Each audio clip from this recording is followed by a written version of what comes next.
ourselves, if you put your hand over your eyes, I open my eyes to see the spiritual truth today. I open my eyes to see the spiritual truth today. And now over your ears, I open my ears to hear the spiritual truth today. I open my ears to hear the spiritual truth today. And now over your heart, and just extend out your arms, I open my heart to receive the spiritual truth today. I open my heart to receive the spiritual truth today. The spiritual truth that I'm working with is that we are never helpless. We are never helpless. We can feel helpless. We can think we're helpless. We can act helpless, but we are never helpless. The presence of God that is within us makes that impossible. God is with us in the good times and in the bad times as well, trying to show us the way. I say trying to show us the way because a lot of times God is working very hard to get us on a path to not being helpless.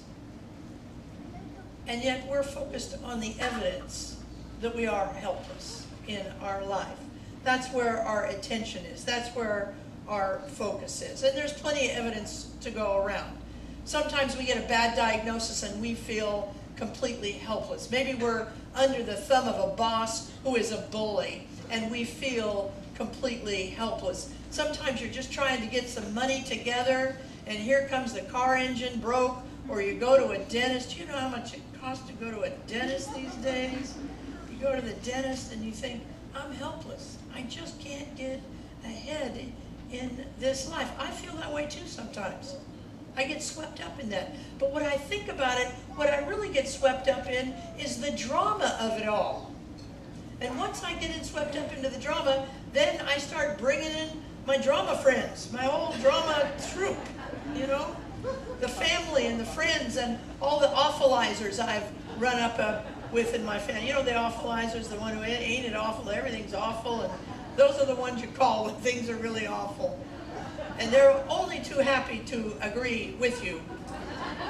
Well, right now, what I'm doing is I'm going to be working with a book over the next couple of weeks, several weeks maybe, called The 10 Things to Do When Your Life Falls Apart, an emotional and spiritual handbook by a woman named Daphne Rose Kingma. See, now, this book is talking about big problems. It's talking about when your life is in crisis. It's not talking about when you first notice your first gray hair. You know, that feels a little overwhelming at times, but it's really not. Or when the dog chews up the remote control. No, these are big things that happen with in our life. These are the times when you say to yourself, boy, the hits just keep on coming. Some of us have used that phrase. Or, what did I do to a previous life to create this kind of havoc in my life?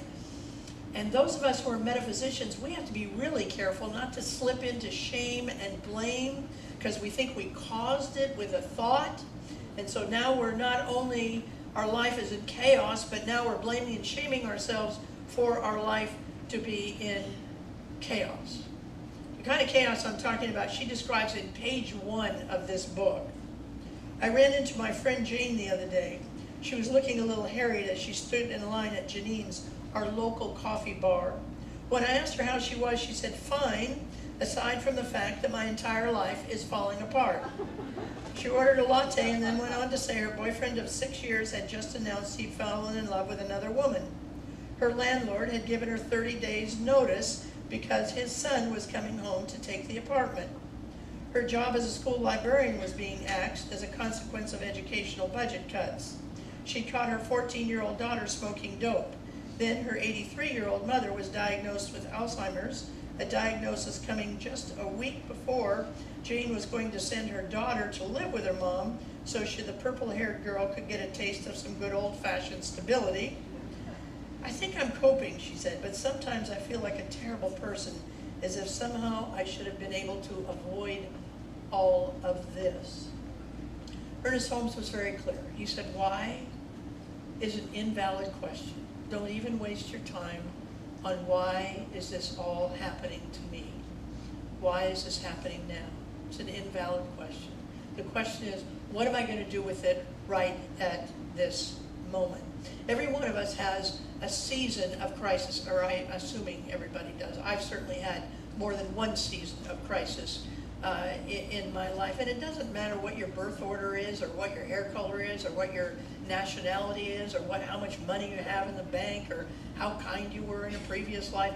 None of that matters when your life is going through that kind of chaos. Nobody is exempt.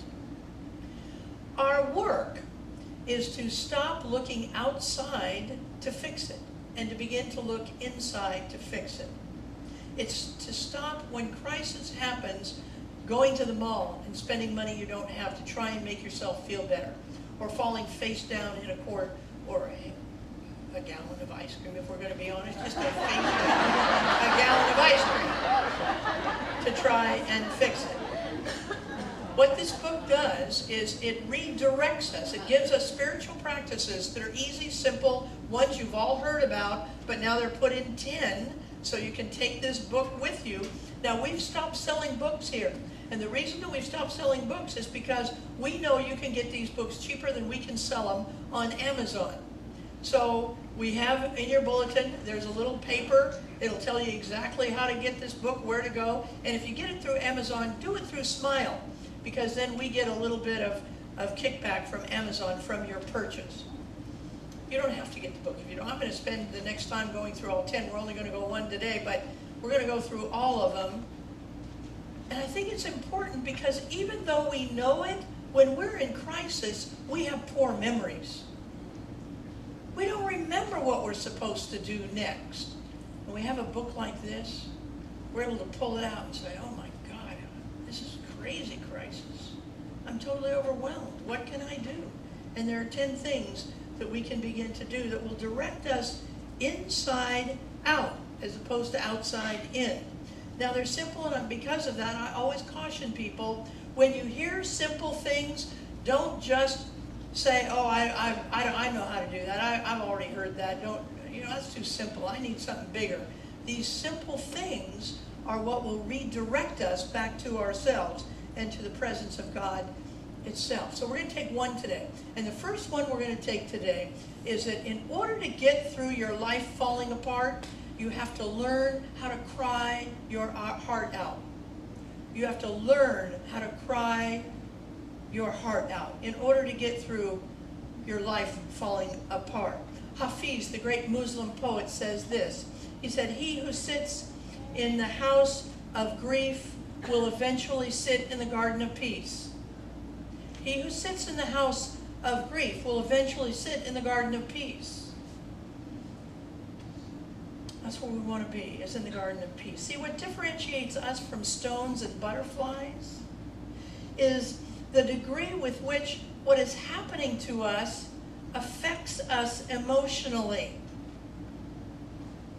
Kingma, who wrote this book, says, we don't just experience divorce. We don't just experience losing our house. We don't just experience our pet dying. We have feelings about it. We have feelings about it. And tears are how our feelings are expressed in those situations. Tears are the mechanics, the mechanism by which we express grief in our lives. Now, it may seem self-evident to cry. It may seem like it's a no-brainer. But I'm surprised at how many of us, and myself included, resist tears. We resist. And men, I really want you to be listening to me this morning, because you have been taught to resist tears. Tears are the mechanism by which our grief is expressed in our life. All of us have had that experience of where you're just talking to somebody and you're talking or you're hearing something, and all of a sudden the tears come up and you think, where did that, you ask yourself, wow, I didn't know I still had that in me. You did. And that's why the tears are there in your life. See, we live in a culture that's afraid of tears and afraid of grief. Many of us don't even know how to cry. When our life falls apart, instead of crying, we're trying to control it. We're trying to solve it. And if we can't control it, we can't solve it, then we try and stick our head in the sand and forget about it and act like it wasn't even ever there. It's almost as if people of faith side kind of see that tears are the Antichrist. That what we need to be doing is just being happy all the time. But it's just the opposite is true. In this book she says, tears are the vehicle for our transformation. Tears are the vehicle for our transformation. She also says this, which I thought was very interesting. When we cry, our loss moves through us to the point of exit. When we cry, our loss moves through us to the point of exit, to getting rid of it, to getting it gone in our lives. There are clinical studies that prove that when we suppress sadness, we're also suppressing gladness. When we suppress sadness, we're also suppressing gladness. And we tend to do that. We metaphysicians, we especially tend to do that, to suppress sadness. Sometimes we overlay this perky little happy business onto our sadness, thinking that we're going to be happy if we do. We're not. You're just going to delay it. You ask any practitioner, any minister in this church, and we'll all tell you that only until we got in touch with our grief and began to express it could we begin to get whole again. The other thing, crying is not a sign of weakness, and it's not a sign of a lack of faith. It's also, in some cases, suicide prevention. She has a little story in this book. I used to have a friend who once said to me with envy, "You cry easy." She was going through a very difficult time, facing the institutionalization of a young Down syndrome son that she had hoped to be able to keep at home. When she told me in vivid detail about visiting the facility, seeing the room in which her little boy would likely spend the rest of his life, I was moved to tears. I unabashedly wept as she sat together having our nice lunch at a very spiffy restaurant, while across from me she sat stone-faced and brave, keeping it all together. Years passed and we lost touch. Then one afternoon, she called me from the psych ward of her local hospital. Some very tough things had happened. When she told me, as a consequence, she tried to kill herself. When she found herself still alive the morning after they pumped her stomach out, she found herself crying for hours. I guess the dam finally broke. I must have a ton of years of crying to do. See, our job is not to wait until we have a ton of crying to do, and that we've suppressed our grief so long that we're either getting sick or contemplating ending it all, as this woman had done in her life. Another benefit of crying is that it promotes peace inside of your body.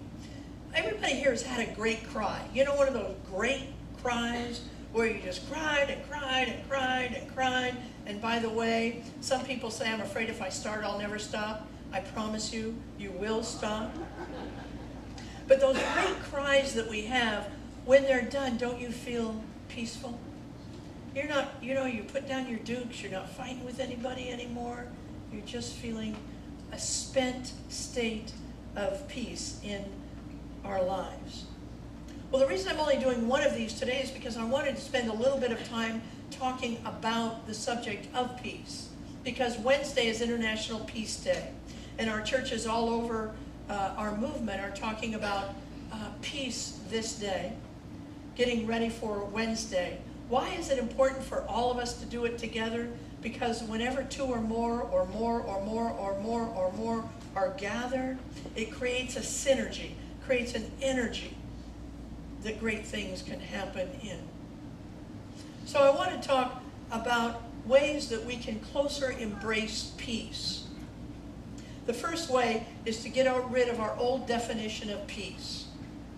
Peace and doormat are not synonyms in this life. You can be powerful and be peaceful. People have left their whole legacies. Martin Luther King Jr., Mahatma Gandhi. They were peaceful, powerful, life-changing people. See, no one should disrespect any of us in form because we are God in form. Nobody should disrespect us.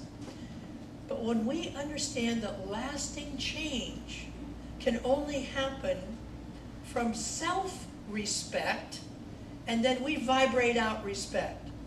See, here's the thing. Nobody will disrespect you if you respect yourself. They just move on to the next person. The next person who has a big K on their forehead kicked me. But once you start respecting yourself, it's over. They will not continue to disrespect you in your life. You know, we will begin to attract people who want to be with us and want to respect us. King and Gandhi not only modeled the idea that the majority class should respect them, but also that the minority class should respect themselves and us. So, if you are of a minority class that has been disrespected, you have hard work to do, but you can do it. You have to look inside and respect yourself. It's not easy to do sometimes. You know, if day after day after day after day you're hearing images and given stuff about yourself that is disrespectful, you have to be vigilant.